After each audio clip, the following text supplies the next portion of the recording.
The train lurched to a violent stop at Red Bluff Station in California, and Sophia Morrison pressed her gloved hand against the window, expecting to see the grand carriage that would carry her to the mansion she had been promised in every letter from her intended husband.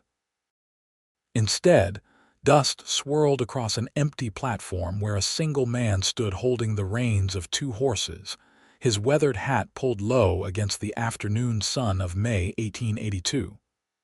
Sophia's heart sank like a stone thrown into deep water. This could not be right. Her uncle had arranged everything. She was to marry Thomas Caldwell, a wealthy landowner who had written extensively about his sprawling estate, his success in cattle and mining investments, and the life of comfort that awaited her. The letters had painted pictures of servants and fine furniture imported from the East, of silk curtains and crystal chandeliers. She gathered her 3 trunks with the help of the porter, tipping him from her dwindling supply of coins. The man on the platform approached, and she saw he was older than her 20 years by at least 2 decades, with a thick mustache that drooped at the corners and eyes that would not quite meet hers. "Miss Morrison?" he asked, his voice rough as gravel. "Yes." "I am looking for Mr. Caldwell or his representative." "I am John Hendricks, foreman at the Caldwell property. Mr. Caldwell sends his regrets. Business kept him away. I am to bring you to the ranch." Ranch, not estate. The word hung between them like a bad omen. Sophia swallowed her apprehension and nodded. What choice did she have? She had sold everything in Boston to come here, burned every bridge behind her. Her parents were 3 years dead from fever, and her uncle had made it clear that his household could no longer support her beyond her 21st year. This marriage was survival. John loaded her trunks onto a weathered wagon that appeared behind the horses, driven by a younger man who did not introduce himself. The ride from Red Bluff stretched for hours across land that grew increasingly desolate. The lush descriptions from Thomas's letters seemed to mock her as they passed through dry grassland dotted with scrub brush. The sun beat down mercilessly, and dust coated her traveling dress until the dark blue fabric looked almost gray. How much farther? She asked as the afternoon stretched toward evening. "Another hour, maybe more," John said. "The ranch sits in the valley between those hills." When they finally arrived, Sophia felt tears prick her eyes but refused to let them fall. The house was not a mansion. It was barely more than a large cabin, wooden and plain, with a sagging porch and windows that needed cleaning. Several outbuildings stood nearby in various states of disrepair. A few cattle grazed in a distant field, but nothing suggested the prosperity she had been promised. Thomas Caldwell emerged from the house as the wagon stopped. He was tall and thin, with a face that reminded Sophia of a weasel. His smile did not reach his eyes as he helped her down from the wagon. "My dear Miss Morrison, what a journey you must have had. Come inside, come inside." The interior was no better than the exterior. The furniture was sparse and worn. Dust covered every surface. The promised servants were nowhere in evidence. Instead, a woman of perhaps 50 years stood in the kitchen area, wiping her hands on an apron. "This is Mrs. Hendricks," Thomas said. "She helps with the cooking when needed." Helps when needed. Sophia understood then with crushing certainty that she had been deceived. Everything in those letters had been lies designed to lure her here. But why? What did Thomas Caldwell gain from bringing a penniless woman across the country to this failing ranch? The answer came that evening after a meager supper of beans and hard bread. Thomas dismissed Mrs. Hendricks and turned to Sophia with that same cold smile. "I expect you have questions." "You lied to me about everything." "I embellished. There is a difference. This ranch has potential, Miss Morrison. With the right investments and the right connections, it could become everything I described." Then why did you need to deceive me? Because women of quality do not typically agree to marry struggling ranchers, but you, with your circumstances, had fewer options. Your uncle was quite forthcoming about your situation in his letters to me. The betrayal cut deep. Her uncle had known. He had helped orchestrate this deception just to be rid of her. However, Thomas continued, I am prepared to make this marriage worth your while, not immediately, but in time. I have plans, you see, plans that require a wife of good breeding and education. Someone who can present well to investors when they visit. Someone who can write proper correspondence and manage a household once we have the means to expand it. You will fulfill that role, and in return, you will have security. And if I refuse, if I return to Boston, with what money? The return fare alone would cost more than you possess, I would wager. And what waits for you there? Your uncle made his position clear. No, Miss Morrison, you will marry me in 3 days' time. The circuit preacher will be passing through. You will make the best of this situation, as will I. Sophia retreated to the small bedroom he indicated would be hers until the wedding, her mind racing. She was trapped, truly and completely trapped. The reality of her situation pressed down on her like a physical weight. She would marry this man who had lied to her, who saw her as nothing more than a tool to improve his social standing. She would live in this stark house in this empty land, far from everything and everyone she had known. That night she barely slept. When dawn came, she rose and examined her surroundings more carefully. Through the window, she could see the land stretching away in all directions. In the growing light, it held a stark beauty she had not noticed the previous evening.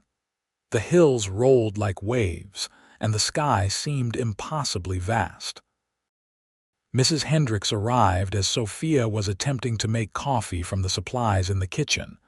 Let me help you with that, miss. The stove can be temperamental. Thank you. Sophia watched as the older woman efficiently coaxed the fire and set the pot to boil. Mrs. Hendricks, may I ask you something? Of course. Is Mr. Caldwell's ranch truly failing? Mrs. Hendricks glanced toward the door, then lowered her voice. My husband says Mr. Caldwell made poor investments, gambled when he should have saved. The cattle operation barely breaks even, and he sold off most of the good stock to pay debts. He owes money to several men in Red Bluff and beyond. I see. If I may speak plainly, miss, you seem like a good woman. I am sorry you were brought here under false pretenses. My husband and I, we work for Mr. Caldwell, but we do not approve of his methods. Is there other work in the area? Other ranches? Some. The largest spread belongs to the Vaughn family. They run several thousand head of cattle and employ many hands. But it is a fair distance from here, to the northwest. The name caught Sophia's attention for reasons she could not quite explain. The Vaughns are prosperous. Yes, though they are not showy about it. Old Mr. Vaughn passed 5 years ago and his son runs the operation now. Xavier Vaughn. He is known as a fair man, honest in his dealings, quite different from some ranchers in these parts. Before Sophia could ask more questions, Thomas entered and Mrs. Hendricks busied herself with breakfast preparations. The day passed slowly. Thomas left after the morning meal, riding out with John Hendricks to check on the cattle he claimed. Sophia was left alone with her thoughts and her increasing desperation. On the second day, she decided to explore beyond the immediate area of the house. If she was to be imprisoned here, she should at least know the boundaries of her cage. She walked past the outbuildings and toward a small creek she had noticed from her window.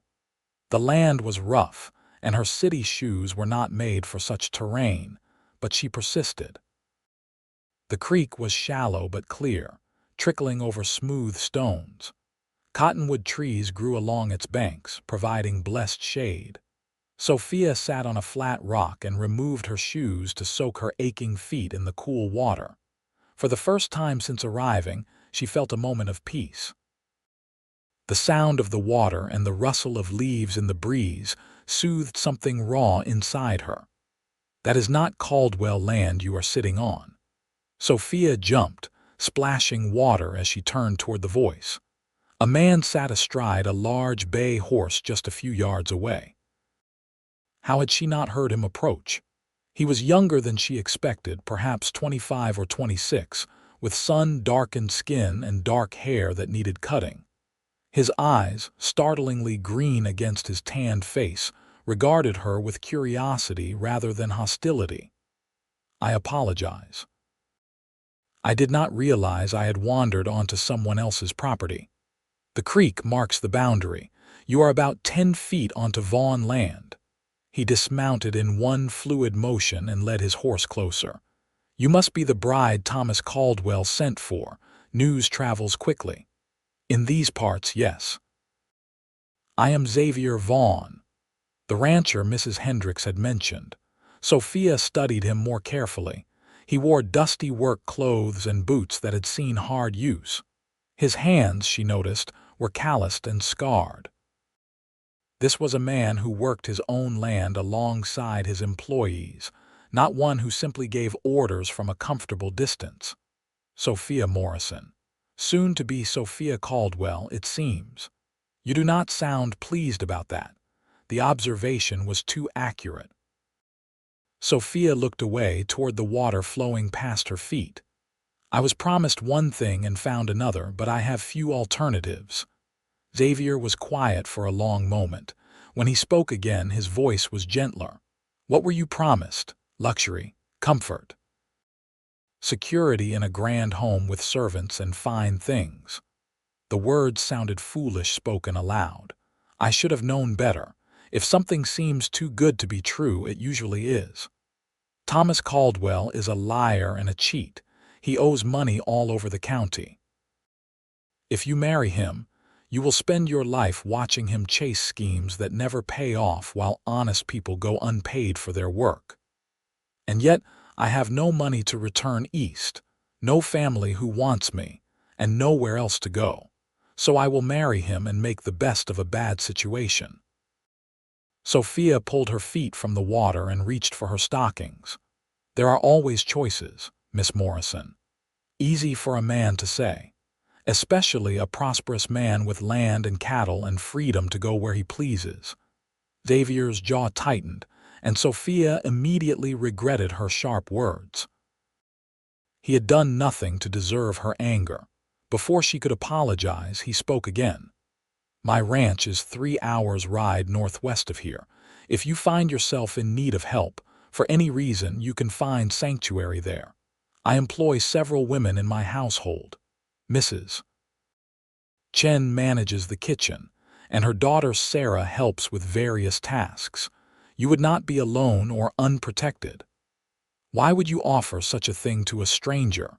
Because no woman should be forced into marriage with a man like Thomas Caldwell. Because I believe people should have genuine choices, not simply the illusion of choice." He pulled a small leather pouch from his saddlebag and handed it to her. "Enough money for train fare back to Boston or San Francisco, whichever you prefer. Consider it a loan to be repaid if and when you are able."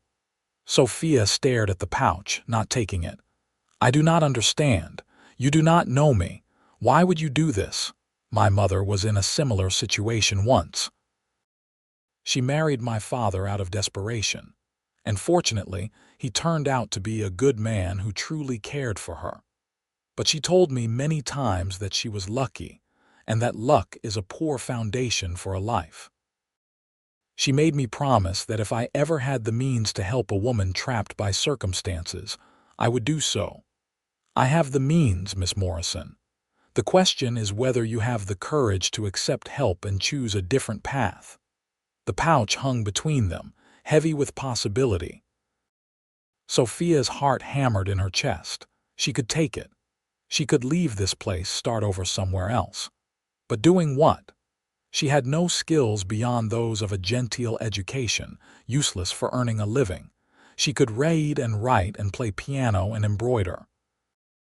None of those things would pay for room and board in Boston or San Francisco. I thank you for your generous offer, but I cannot accept. I would simply be trading one form of dependence for another. At least marriage to Mr. Caldwell gives me a defined position, however unpleasant. Xavier returned the pouch to his saddlebag, but his expression remained thoughtful. The offer remains open. If you change your mind, send word. One of Caldwell's hands comes to my ranch regularly to gamble with my men. John Hendricks is an honest man trapped in employment with a dishonest one. He would carry a message for you. Why would your men gamble with Caldwell's employees? Because I cannot control what my men do with their wages, only ensure they are paid fairly. And because John Hendricks is a skilled poker player who takes money from my cowboys with such regularity that I suspect he is supplementing his wages that way, since Caldwell pays poorly when he pays at all. Despite herself, Sophia smiled. That seems resourceful of Mr. Hendricks. Desperation breeds resourcefulness. Xavier mounted his horse again, settling into the saddle with practiced ease. I hope you find what you are looking for, Miss Morrison, even if it is not what you expected. He rode away, following the creek line, and Sophia watched until he disappeared behind a rise in the land. Her feet were dry now, and she pulled on her stockings and shoes, her mind churning. Xavier Vaughn had offered her a way out, and she had refused. Part of her whispered that she was a fool. But another part, the practical part shaped by years of depending on the charity of relatives, knew that accepting money from a strange man was simply another form of obligation. She walked back to the cabin as the sun climbed toward midday. Thomas had returned and stood on the porch watching her approach. "Where have you been?" "Walking by the creek." "That is not safe. There are rattlesnakes and other dangers. You will stay closer to the house." It was not a suggestion but an order. Sophia felt rebellion rise in her chest but pushed it down. She was not yet his wife. He had no authority over her movements. But she nodded and went inside, not wanting to provoke an argument that would serve no purpose. The third day arrived with cloudless skies. The circuit preacher came at mid-morning, a weary man on a tired horse who performed marriages and baptisms and funerals as he traveled his vast territory. He asked no questions about whether Sophia entered this marriage willingly. He simply opened his worn Bible and read the familiar words. Sophia heard herself make the required responses. She felt Thomas slide a thin gold band onto her finger. The preacher pronounced them man and wife, accepted his fee, and rode away toward his next stop. Mrs. Hendricks had prepared a slightly more substantial meal than usual, though it could hardly be called a wedding feast. John Hendricks offered stiff congratulations, and then it was done. That night, Thomas came to her room. Sophia had been dreading this moment. She submitted to his attentions with her eyes closed, trying to think of nothing at all. He was not cruel, but neither was he gentle. When he finished and left her alone again, she lay in the darkness and felt tears finally come. She had thought she understood what this marriage would cost her, but the reality was so much worse than imagination. The days that followed blurred together in a haze of drudgery. The promised servants never materialized because Thomas could not afford them. Instead, Sophia learned to cook on the temperamental stove, to wash clothes in a tub behind the house, to sweep and scrub and mend. Her hands, once soft and pale, grew rough and red. The elegant dresses she had brought from Boston were impractical for ranch work, and she cut them down and remade them into simpler garments. Thomas was often gone, riding to Red Bluff or to visit other ranchers. When he was home, he was either demanding or indifferent, with no middle ground. He expected meals at specific times and grew angry when the food did not meet his standards, though he provided poor ingredients to work with. He expected the house kept spotless, though he tracked in mud and dust without thought. He came to her room twice a week with mechanical regularity, and those nights were simply something to be endured. Weeks passed. Summer heat baked the land. The cattle grew thin on sparse grass. Thomas's mood darkened as his financial situation apparently worsened, though he shared no details with Sophia. She was his wife, but not his partner or confidante.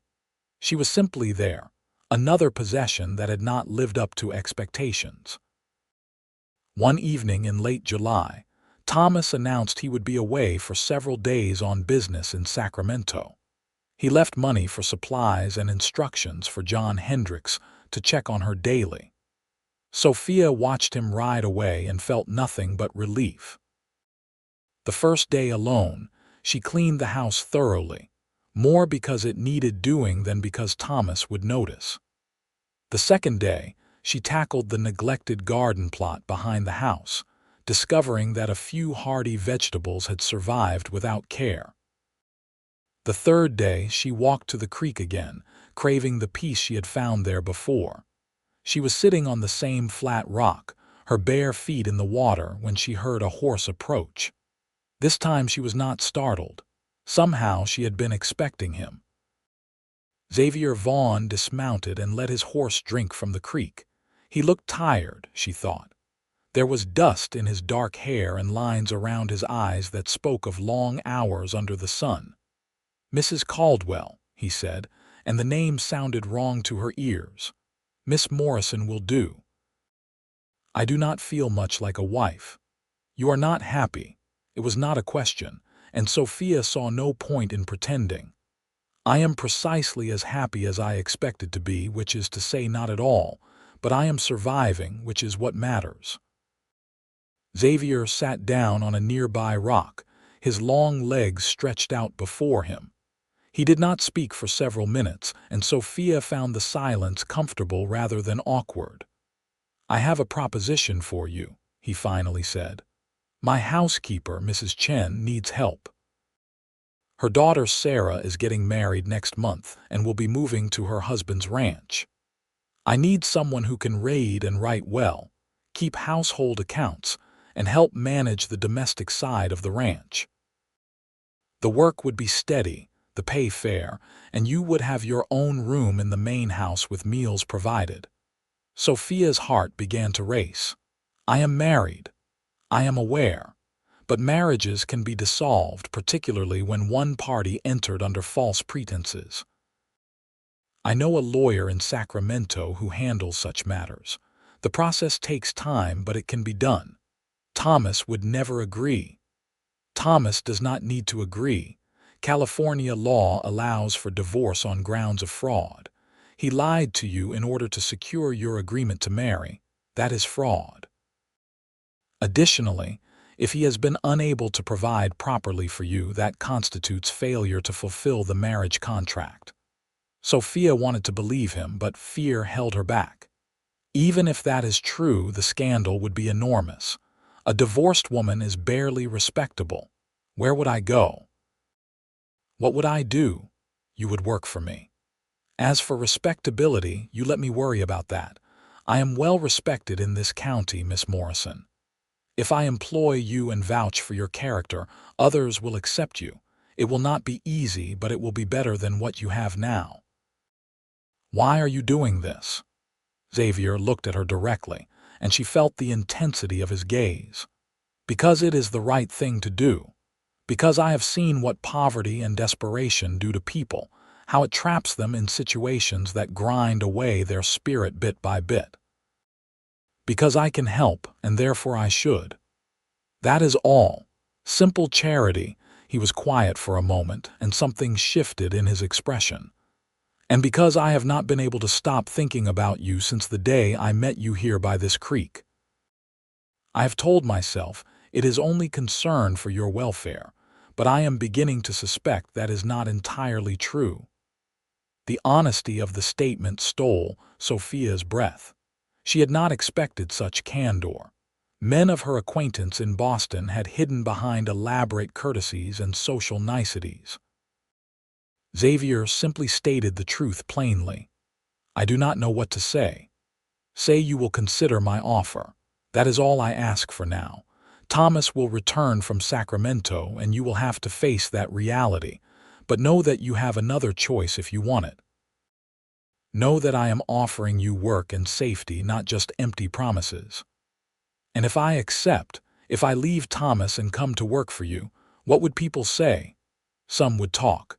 Gossip is inevitable, but many would understand. Thomas Caldwell's reputation is poor. Most people in Red Bluff know he lured you here with lies. They would see you taking steps to free yourself from a bad situation." Sophia wanted desperately to say yes immediately, to accept his offer and leave this place forever. But the habits of caution were deeply ingrained. "I need time to think. Of course, think carefully. This is not a decision to make lightly." He stood and prepared to mount his horse, then paused. "But Miss Morrison, if I may offer one more thought. Sometimes the biggest risk is not in choosing the uncertain path, but in staying on the one that is slowly destroying you." He rode away, and Sophia remained by the creek until the sun began to set. She walked back to the cabin slowly, her mind full of possibilities and fears in equal measure. That night she lay awake for hours, weighing her options. By the time dawn came, she had made her decision. When John Hendricks arrived to check on her the next morning, she asked him to carry a message to Xavier Vaughn. She watched his weathered face carefully as she explained that she needed to speak with Mr. Vaughn about a potential employment opportunity. To his credit, John asked no prying questions. He simply nodded and said he would deliver the message that afternoon. Xavier arrived the following day. Thomas was due back the day after, so time was short. They sat at the rough kitchen table and Sophia laid out her concerns and questions. Xavier answered each one patiently. Yes, the lawyer was trustworthy. Yes, the divorce process was legitimate, though it would take several months. Yes, she would have genuine employment, not merely a pretense to hide something scandalous. No, he did not expect anything from her beyond honest work. "And if Thomas contests this, if he tries to force me to return, he can try. But you will be on my property under my protection. Thomas Caldwell will not set foot on Vaughn land if I tell him he is not welcome. And if he attempts to compel you through legal means, my lawyer is better than anyone he can afford." The confidence in Xavier's voice was reassuring. He spoke not from arrogance but from the certainty of a man who understood his own position and resources. "When would I leave?" "Today, if you are ready. Pack what you can carry. I will have some of my men come for your trunks later, after Thomas returns. That way he cannot claim you stole property that belongs to him. The clothes and personal items are yours, but it is better to avoid any accusations." Sophia looked around the cabin that had been her prison for these past weeks. She felt no attachment to it, no sorrow at leaving. "I am ready." She packed quickly, taking only her most practical clothes and the few personal items she treasured. Her mother's locket, a book of poetry her father had given her, a small watercolor she had painted years ago in happier times. Everything fit in a single carpet bag. She left behind the elaborate dresses she could no longer wear, the fancy shoes meant for ballrooms, the trappings of the life she had thought she was coming to. She wrote a brief note to Thomas, stating simply that she was leaving and would be filing for divorce on grounds of fraud. She did not explain where she was going, though she suspected he would figure it out soon enough. She left the note on the kitchen table, weighted down with her wedding ring. Xavier was waiting outside with his horse and a second mount, a gentle-looking gray mare. "Do you ride?" "Not well, but I can manage. We will go slowly. It is a long journey to the ranch, and I want you to arrive safely." They rode out as the sun climbed toward noon. Sophia did not look back at the cabin. She kept her eyes forward, toward the vast open land ahead and whatever future it might hold. The ride took nearly 4 hours. Xavier was patient with her inexperienced horsemanship, stopping to rest when she grew tired. They spoke little during the journey, but the silence was companionable. Sophia found herself studying him when she thought he was not looking, noticing the way he sat his horse with unconscious grace, the way he scanned the horizon constantly, alert to everything around them. The Vaughn ranch appeared as they crested a low hill in late afternoon. It was nothing like Thomas's failing operation. The main house was substantial, built of stone and timber, with a wide porch and windows that gleamed in the sun. Several outbuildings stood in good repair. A large barn, a bunkhouse for the ranch hands, a cookhouse, and other structures whose purposes Sophia could only guess. Cattle dotted the landscape in numbers that dwarfed Thomas's meager herd. Horses grazed in a large corral. Men moved about their work with the efficient bustle of a well-run operation.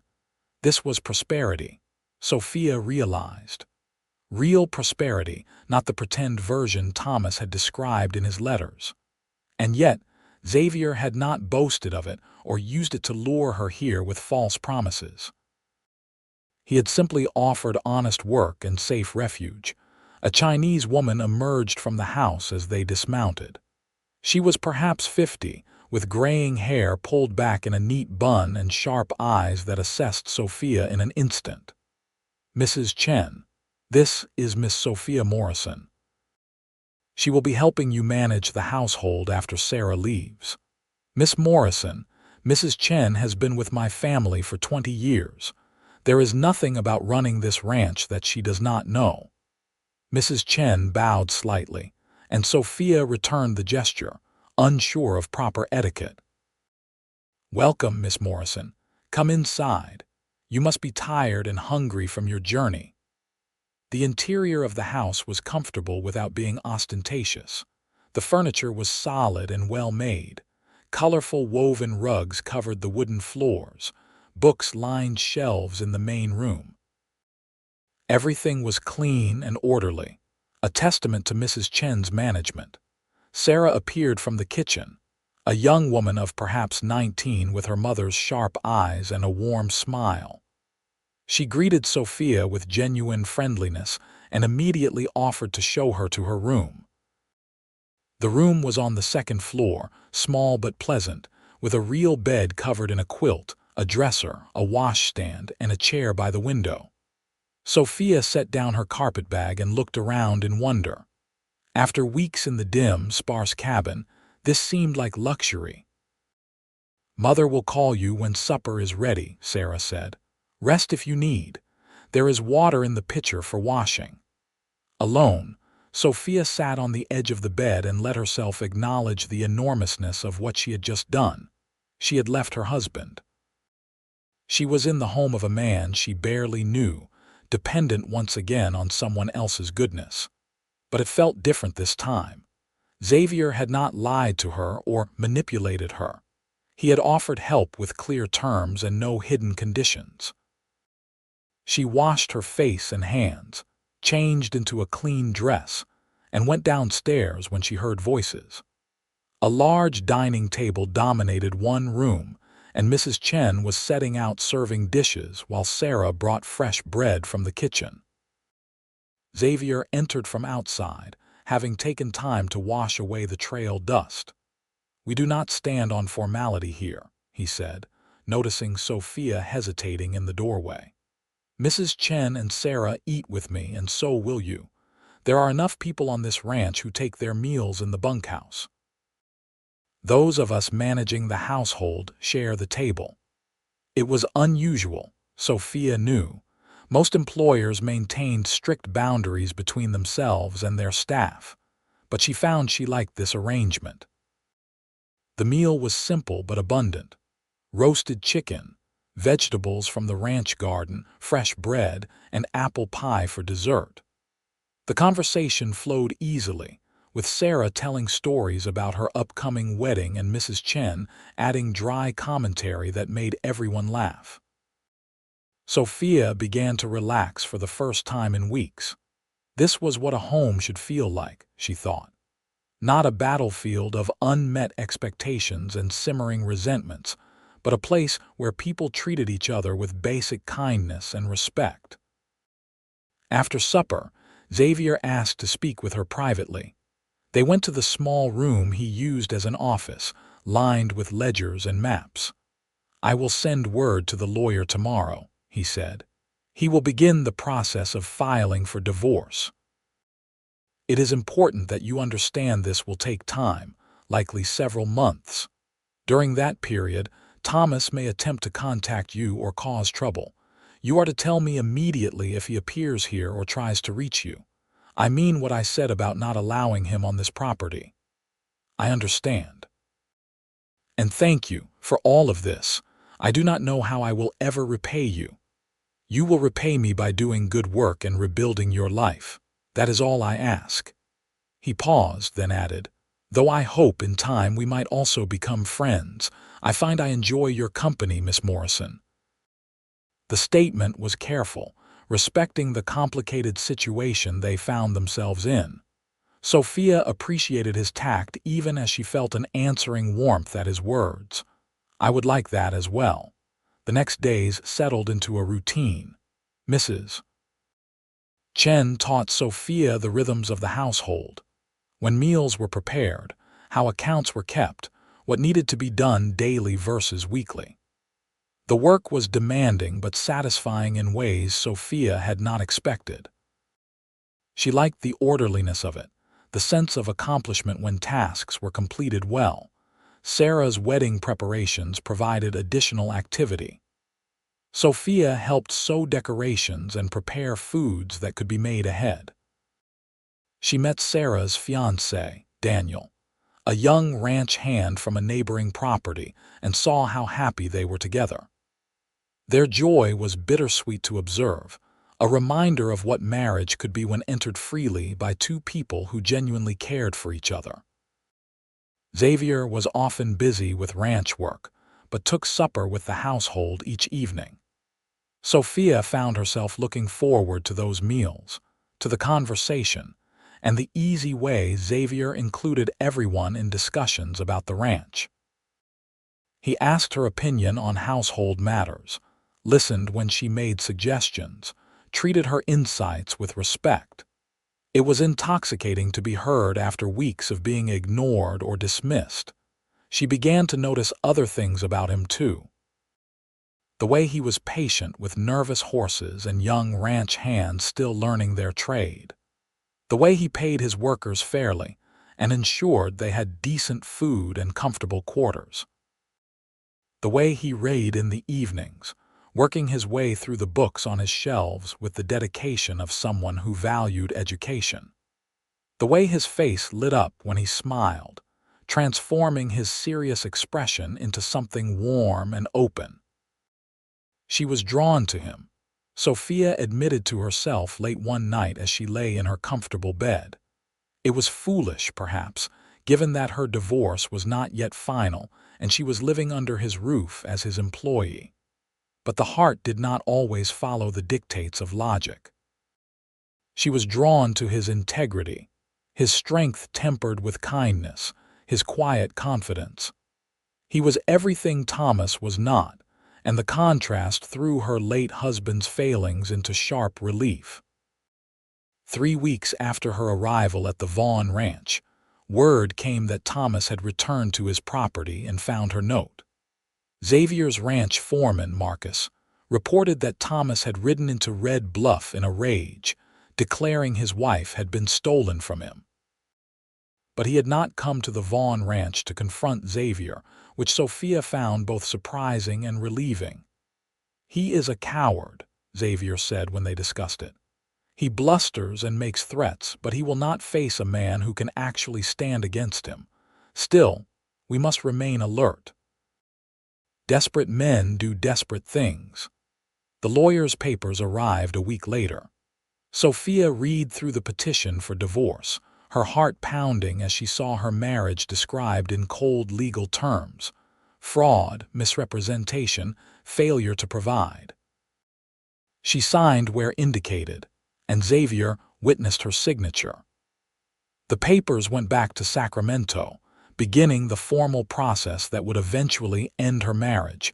Sarah's wedding took place on a golden September afternoon. The ceremony was held outside, beneath the cottonwood trees near the creek that ran through Vaughn property. A traveling minister officiated, and what seemed like half the county attended. Sophia helped Mrs. Chen manage the elaborate meal that followed, and she watched Sarah and Daniel speak their vows with tears in her eyes. This was what marriage should be, she thought again.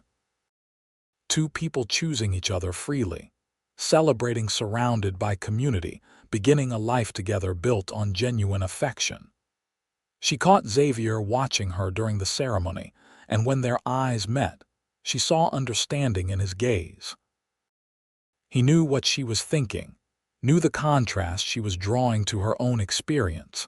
After Sarah left for her new home, the household adjusted to her absence.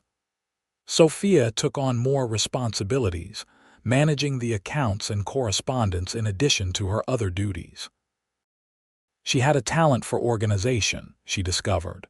She could look at the ranch's finances and see patterns, make suggestions for efficiency. Xavier valued her input, often discussing decisions with her before implementing changes.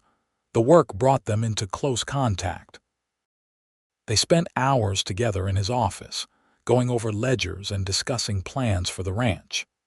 Sophia learned that Xavier hoped to expand the operation, not out of greed but to employ more men who needed steady work. He wanted to improve breeding stock, invest in better equipment, ensure the ranch could sustain itself through the inevitable hard years that came with ranching. "You think beyond yourself," she observed one evening as they reviewed plans for a new barn. "Most men focus only on personal gain. What is the point of success if it benefits only oneself? A ranch is a community. If I prosper while my workers struggle, then I have failed in my responsibility to them." He looked up from the papers spread across his desk. "My father taught me that." He came to California with nothing during the gold rush. He did not find gold, but he found opportunity. He built this ranch through hard work and fair dealing, and he never forgot what it felt like to have nothing. He taught me not to forget either. He sounds like a remarkable man. He was. He died when I was 20, and I thought I was too young to take over the ranch. But my mother had faith in me, and the men who worked for my father stayed on and taught me what I needed to know. I owe them a debt I can never fully repay. The best I can do is run this place the way my father would have wanted." Sophia heard the love and respect in his voice, and it moved her deeply. "Your mother must be very proud of you. She passed 3 years ago. Fever like your parents. I miss her every day." "I am sorry." They were both quiet for a moment, united in their shared experience of loss. Then Xavier smiled slightly and returned his attention to the papers. "Enough melancholy. Tell me what you think of these figures for expanding the herd." October brought cooler weather and word from the lawyer that the divorce proceedings were moving forward.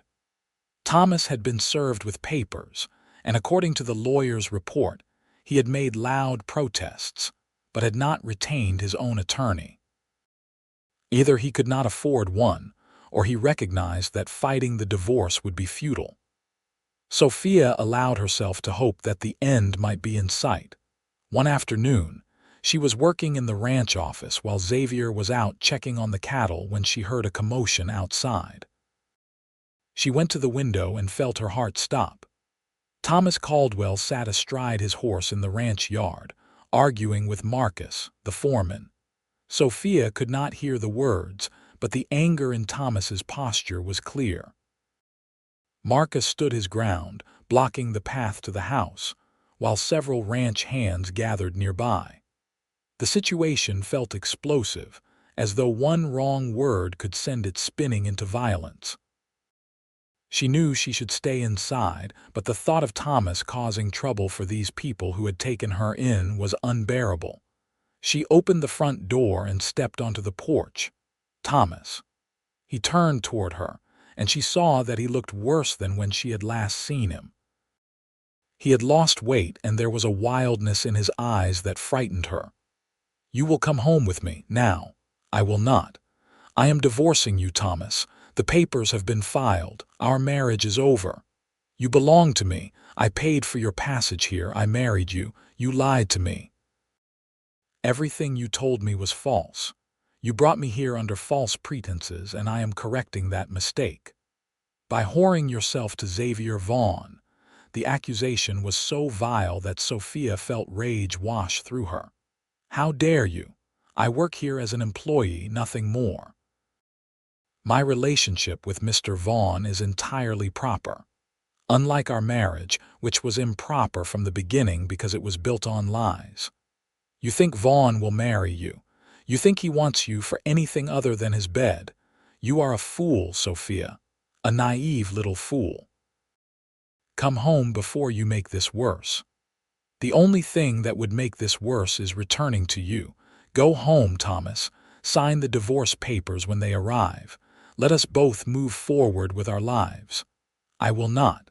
I will fight this divorce with everything I have. I will drag you through every court in California. I will make sure everyone knows what kind of woman you are. Threats and bluster, just like always." Xavier's voice cut across the yard, and Sophia turned to see him riding in with several of his men behind him. He dismounted and came to stand beside Sophia on the porch, his presence solid and reassuring. "You have been asked to leave, Caldwell. This is your final warning. You cannot keep me from my wife. She is not your wife in any way that matters. The law will confirm that in time. Until then, she is under my protection, and you are trespassing on my land. Leave now, or I will have my men remove you by force." Thomas looked at the assembled ranch hands, doing the math on his chances. He was outnumbered and outmatched, and he knew it, but pride made him try one more time. "This is not over, Vaughn. I will see you both ruined before I am done. Empty threats from an empty man. Go home, Caldwell. You have nothing here." Thomas wheeled his horse around and galloped away, dust rising in his wake. The watching men relaxed slightly, though they remained alert until he was out of sight. Xavier turned to Sophia. "Are you all right?" She realized she was shaking. "Yes, I am sorry he came here. I am sorry you and your men had to deal with that. You have nothing to apologize for. His actions are his own." He guided her gently back inside the house, where Mrs. Chen immediately brought hot tea. "I knew he would be angry," Sophia said, wrapping her hands around the warm cup, "but I did not expect such venom. Wounded pride makes men irrational. He sees your leaving as a personal insult, an injury to his ego. He cannot admit that his own actions drove you away, so he looks for someone else to blame." Xavier sat across from her, his expression serious. "I want you to be careful. Do not go anywhere alone for now. If you need to go to Red Bluff or anywhere else, take someone with you. I do not trust Caldwell to accept this situation gracefully. You think he would try to harm me. I think he is desperate and angry, and that makes him unpredictable. Better to be cautious than sorry." Sophia nodded, appreciating his protectiveness even as she worried about the trouble she had brought to his doorstep. "This is my fault. My poor choices have created problems for you." "No." Xavier reached across the table and took her hand, the first time he had touched her beyond the practical necessities of helping her mount a horse or guiding her through a doorway. His hand was warm and calloused, strong and gentle at once. "Your only fault was trusting a man who presented himself falsely. Everything that has happened since is your effort to correct that mistake. There is no shame in that, only courage." She looked at their joined hands, then up at his face. Something had shifted between them in that moment. Some boundary crossed. They were no longer simply employer and employee, no longer just two people helping each other through difficult circumstances. The connection between them was deeper than that, more personal. And from the look in Xavier's eyes, he felt it too. "I should get back to work," Sophia said quietly, though she did not pull her hand away. "Sophia." He spoke her name like a question and an answer all at once. "I think you know that my feelings for you have grown beyond simple concern. I have tried to be proper, to respect the difficult position you are in. But I will not lie about what I feel. You have become important to me, very important." Her heart raced. "Xavier, I am still legally married, and I live under your roof. People already suspect impropriety if we—" "I know. The timing is terrible, but I needed you to know the truth. I will wait until your divorce is final. I will wait as long as necessary. But I wanted you to know that when you are free, if you are willing, I would very much like to court you properly." Sophia felt tears prick her eyes, but they were tears of relief and joy rather than sorrow. "I would like that too, very much." He smiled then, a full, genuine smile that transformed his serious face, and Sophia felt her breath catch. He was handsome when serious, but when he smiled like that, he was beautiful. They sat together a moment longer, hands still joined across the table, before Mrs. Chen bustled in and they sprang apart like guilty children. But Mrs. Chen's knowing look suggested she understood more than they might wish. She said nothing, simply began preparing the evening meal while humming to herself. The weeks that followed were both wonderful and frustrating. Wonderful because Sophia and Xavier had acknowledged their feelings. Frustrating because propriety and her ongoing divorce meant they had to maintain careful boundaries. They worked together, ate meals together, talked long into the evenings about everything and nothing. But they did not touch beyond the occasional accidental brush of hands, did not allow themselves the intimacy they both clearly wanted. Sophia found herself falling deeper in love with each passing day. She loved how Xavier treated everyone with respect regardless of their position. She loved how he read poetry in the evenings and was unashamed to admit he found it moving. She loved how he laughed at Mrs. Chen's dry humor and remembered the names of all his ranch hands' children. She loved his integrity, his strength, his gentleness. She loved him, fully and completely, in a way she had not believed possible. November brought rain that turned the ranch roads to mud and kept everyone closer to home. Sophia spent more time in the office with Xavier, ostensibly helping with accounts but really just wanting to be near him. They talked about his plans for the ranch, her hopes for the future, their shared love of books and music. They discovered they were both practical dreamers, people who believed in working toward better futures while remaining grounded in present realities. Word came in early December that the divorce would be final by year's end. Thomas had not contested it, likely because he had realized fighting would only drain his already limited resources. The lawyer reported that Thomas was in increasing financial difficulty and would probably lose his ranch to creditors within the coming year. Sophia felt a complex mix of emotions at the news. She did not wish Thomas well, but neither did she take joy in his suffering. Mostly she felt relief that this chapter of her life was finally closing. Christmas approached, and Mrs. Chen enlisted Sophia's help in preparing a feast for the ranch hands. It was tradition, Xavier explained, to have a celebration for all the men who worked the ranch. His father had started it, believing that men far from family deserved to share in holiday joy. Sophia threw herself into the preparations, grateful for the distraction from her impatience. She helped Mrs. Chen bake pies and cookies, roast turkeys and hams, prepare vegetables and breads. She helped decorate the main house with evergreen branches and red ribbons.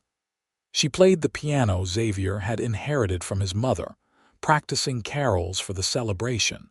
On Christmas Eve, the main house filled with cowboys and ranch hands, all cleaned up and on their best behavior. They ate until they could eat no more, sang carols with varying degrees of musical ability, and exchanged small gifts. Xavier gave each man a bonus in his pay, and the gratitude on their faces confirmed what Sophia already knew. He was a good employer, fair and generous without being foolishly extravagant. After the men had returned to the bunkhouse, Xavier asked Sophia to stay a moment. Mrs. Chen had tactfully retired to her room, leaving them alone for the first time in weeks. "I have something for you," Xavier said, looking almost nervous. He handed her a small wrapped package. Inside was a book, a beautiful edition of poetry bound in soft leather. The poems were by various writers, works about love and hope and new beginnings. "Xavier, this is too much. It is a gift between friends. Look at the inscription." She opened to the front page and saw his handwriting. "For Sophia, who found strength in impossible circumstances and showed me what courage truly looks like. May your new beginning bring all the happiness you deserve. Xavier." Tears spilled down her cheeks. "Thank you. I have something for you as well, though it seems small in comparison." She had knitted him a scarf from wool she had purchased with her wages. The pattern was simple, but she had put love into every stitch.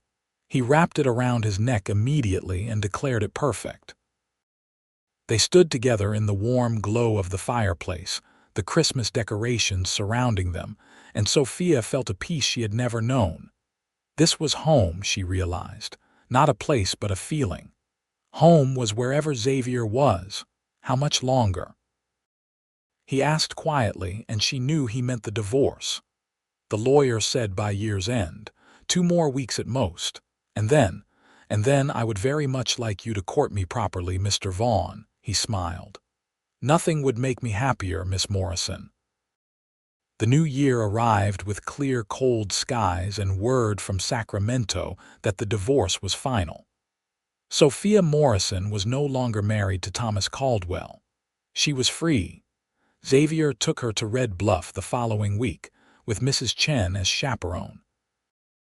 They visited the lawyer's office to collect the final papers, stopped at the general store for supplies, and had lunch at the town's modest hotel restaurant.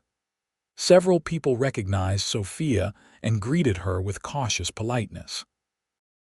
News of the divorce had spread, as news always did in small communities, but Xavier's presence at her side seemed to reassure people that she was respectable despite the scandal. On the ride back to the ranch, with Mrs. Chen dozing in the back of the wagon, Xavier reached over and took Sophia's hand. "I meant what I said at Christmas. I would like to court you properly. With your permission, I would like to call on you, take you on outings, and let everyone know my intentions are serious and honorable. You have my permission. Though I should warn you, I am not a patient woman. I have already waited longer than I would like." He laughed, the sound warm and free. "Then I will endeavor not to try your patience further. Sophia Morrison, I am completely and utterly in love with you. I have been since the day I found you by the creek, though it took me some time to admit it to myself. I love your strength, your intelligence, your kindness. I love how you face difficulties without complaint and find joy in simple things. I love everything about you, and I would very much like to spend the rest of my life proving it." Sophia's heart soared. "Xavier Vaughn, I love you too. I love your integrity and your generosity. I love how you treat people with respect and build something meaningful rather than chasing hollow success. I love you more than I thought it possible to love anyone." And yes, I would very much like to spend my life with you. Then I suppose I should ask your father's permission, except you have no father to ask. I should court you for a respectable period, except we have been living under the same roof for months, and everyone already knows we care for each other. I should do everything properly, but all I really want to do is marry you as soon as possible and start our life together. Then marry me as soon as possible. Truly, you would not prefer a long engagement, a proper courtship. I would prefer to marry a man I love and trust rather than waste time on formalities. We are neither of us children, Xavier. We know what we want. Why wait? He pulled the wagon to a stop and turned to face her fully. Behind them, Mrs. Chen made a loud snoring sound that was far too theatrical to be genuine, giving them the illusion of privacy. Sophia Morrison, will you marry me? Yes. Absolutely yes. He kissed her then, gently at first and then with growing passion. It was nothing like the mechanical encounters with Thomas. This was joy and desire and love all mixed together, and Sophia felt as though she was finally, truly alive for the first time. Mrs. Chen's theatrical snoring turned into a theatrical cough, and they broke apart, laughing. The older woman sat up and fixed them with an amused look. So there will be another wedding, yes. Yes, Xavier confirmed, grinning. Good, I will start planning. Small ceremony, yes, just family and close friends.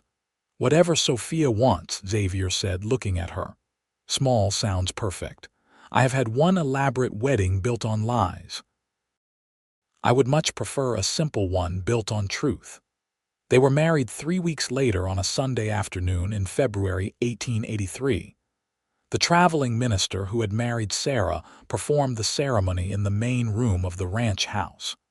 Mrs. Chen and Marcus stood as witnesses. A handful of close friends attended.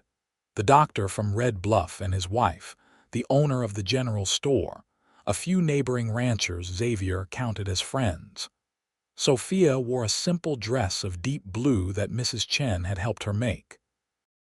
Xavier wore his best suit, looking almost uncomfortable in formal clothes.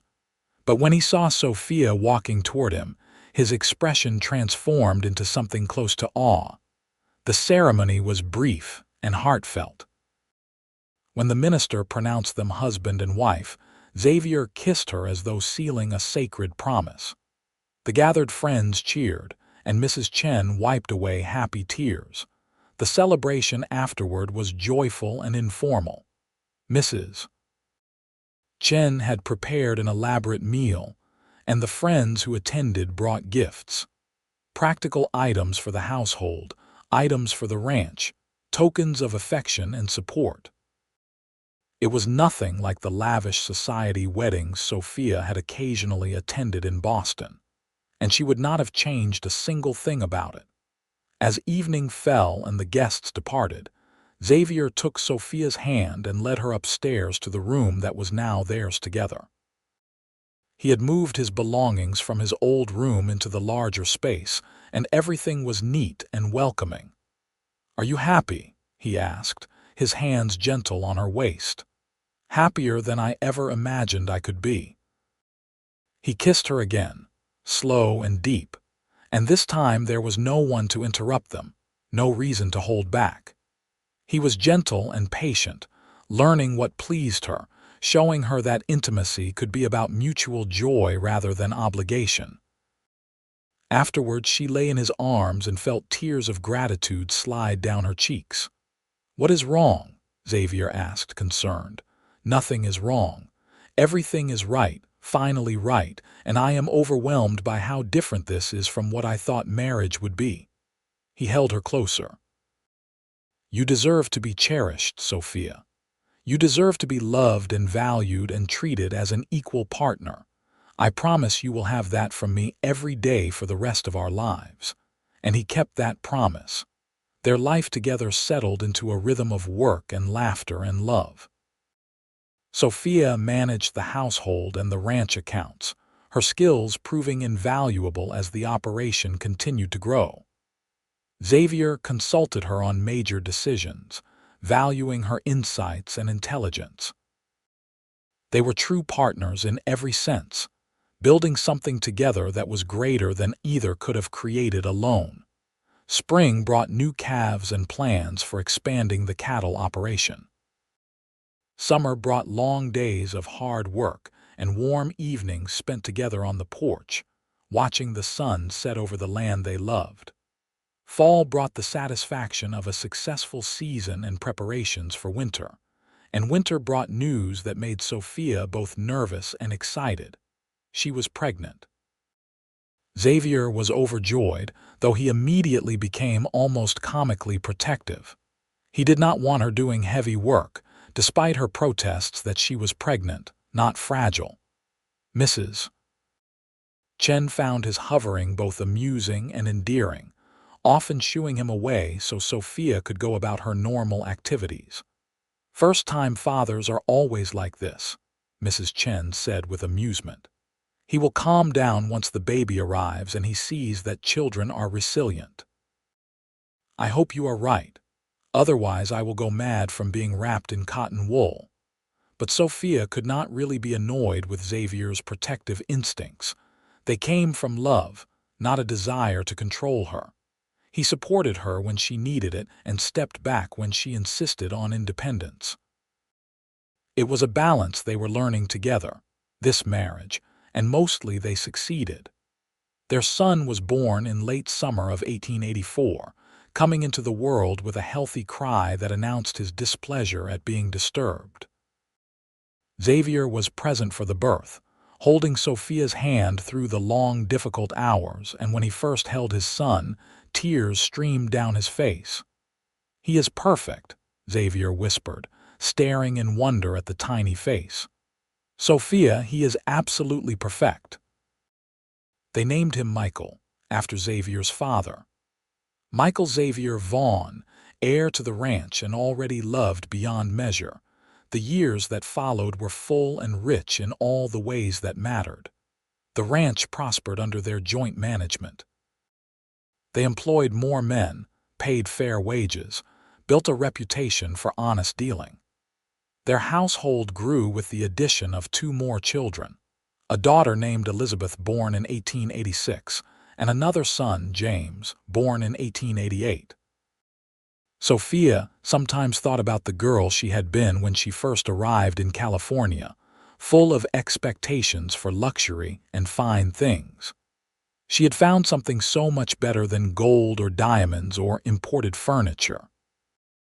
She had found a partner who valued her, children who filled her heart, work that gave her purpose, and a community that accepted her. Red Bluff continued to grow, and the Vaughns became pillars of the community. Xavier served on the town council, working to improve schools and infrastructure.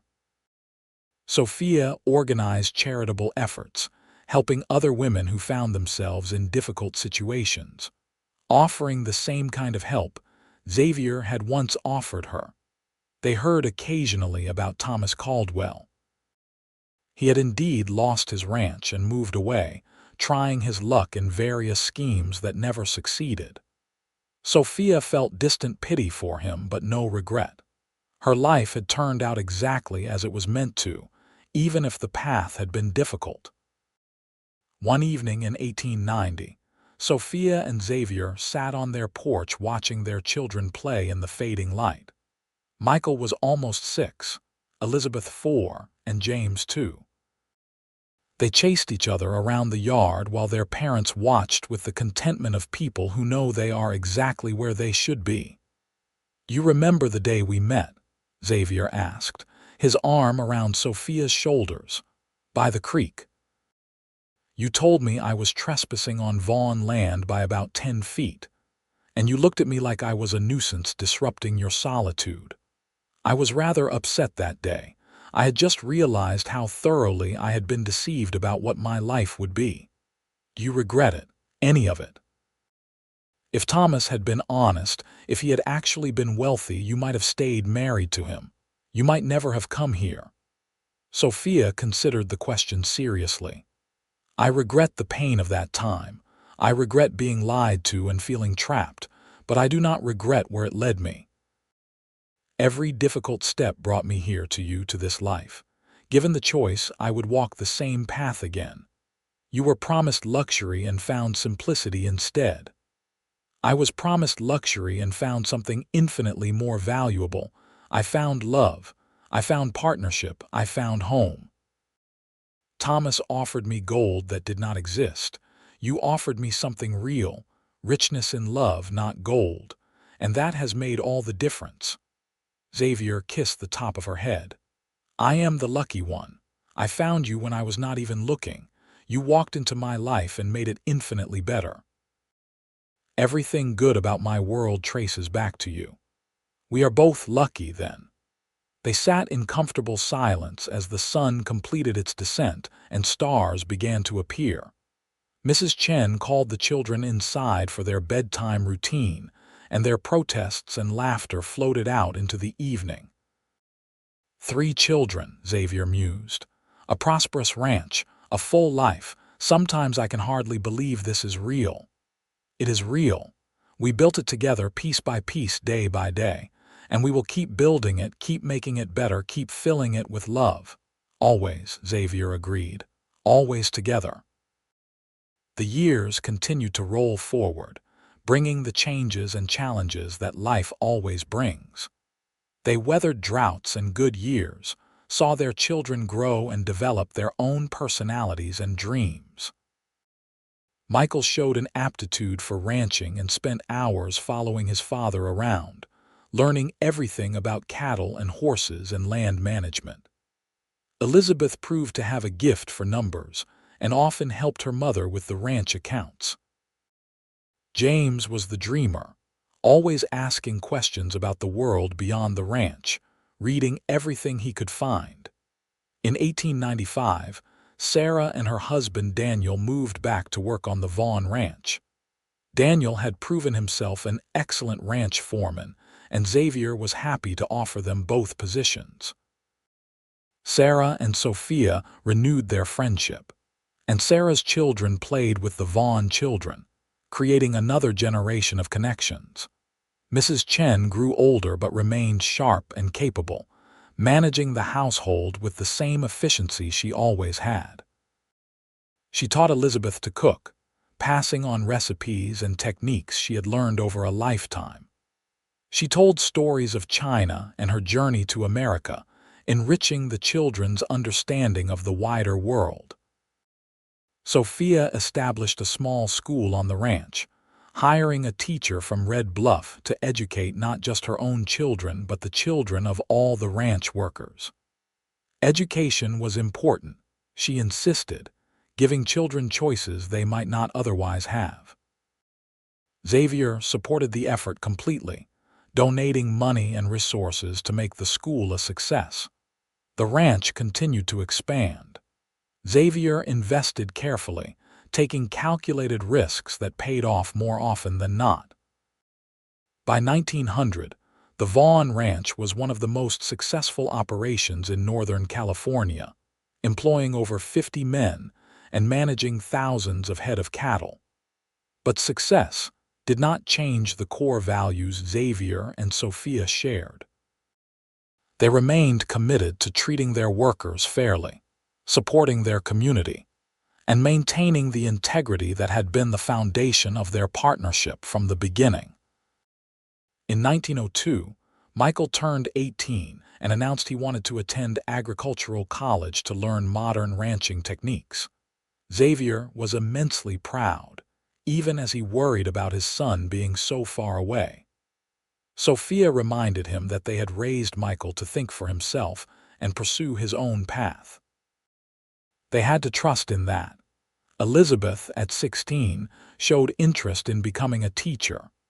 She worked as an assistant in the ranch school, discovering she loved helping younger children learn. Sophia encouraged her, seeing in her daughter the same drive for independence and purpose that had sustained her through difficult times. James, at 14, remained the dreamer. He talked about becoming a writer, traveling the world and capturing stories.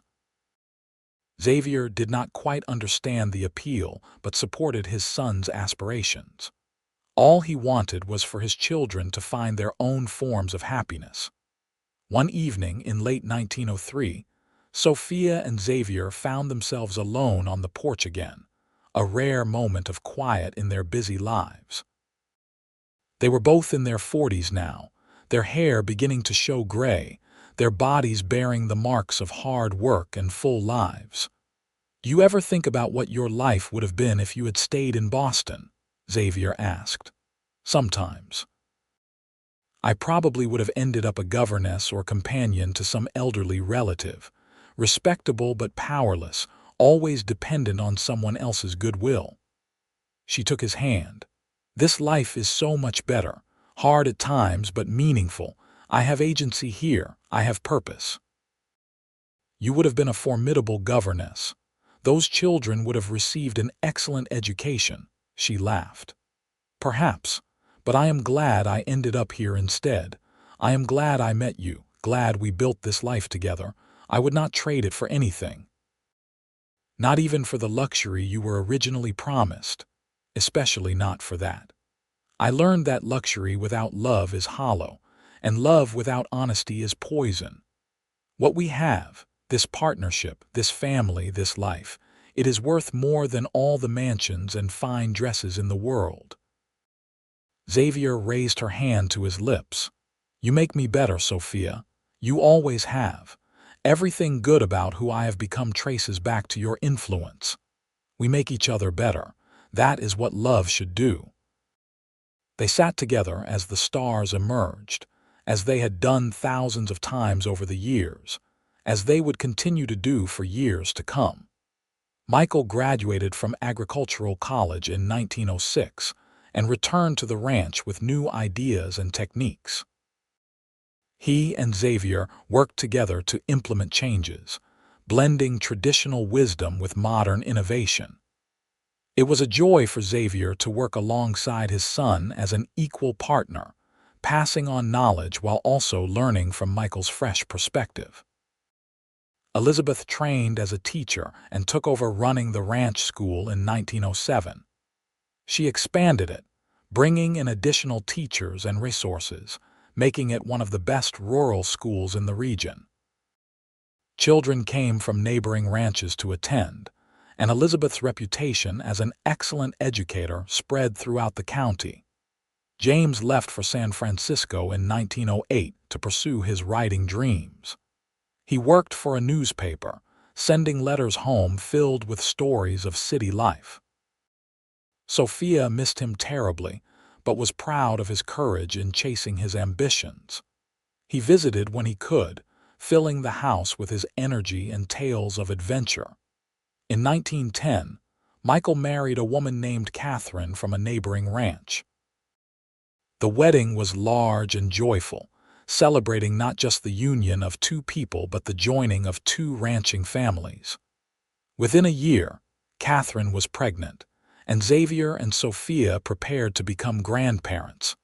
Their first grandchild, a boy named Thomas, was born in 1911. Sophia felt a complex emotion when Michael announced the name. Thomas had been Xavier's grandfather, a good man by all accounts, but it was also the name of Sophia's first husband. Michael did not know the full story of his mother's first marriage, just the basics. Seeing Xavier hold his grandson, seeing the joy and love on his face, Sophia let go of the last shadows of that difficult time. The name Thomas did not have to carry pain. It could carry new meanings, better associations. More grandchildren followed. Elizabeth married a teacher from Red Bluff in 1913, and they had 2 daughters. James married a fellow writer in 1915, and they had a son. The ranch house filled regularly with the noise and chaos of multiple generations gathering together. Sophia and Xavier grew older gracefully, stepping back gradually from daily ranch management as Michael proved himself more than capable of running the operation. They remained active and engaged, offering advice when asked but trusting the next generation to make their own decisions. In 1920, as they celebrated Xavier's 65th birthday, Sophia looked around at the gathering and felt profound gratitude. The house was full of children and grandchildren, friends and neighbors. The ranch was prosperous and stable. The community they had helped build was thriving. Xavier caught her eye across the room and smiled, and Sophia felt the same flutter in her heart she had felt nearly 40 years earlier by the creek. Some things never changed. Her love for this man remained as strong and true as ever. Later that evening, after everyone had gone home or to bed, they walked together to the creek that marked the boundary of Vaughn land.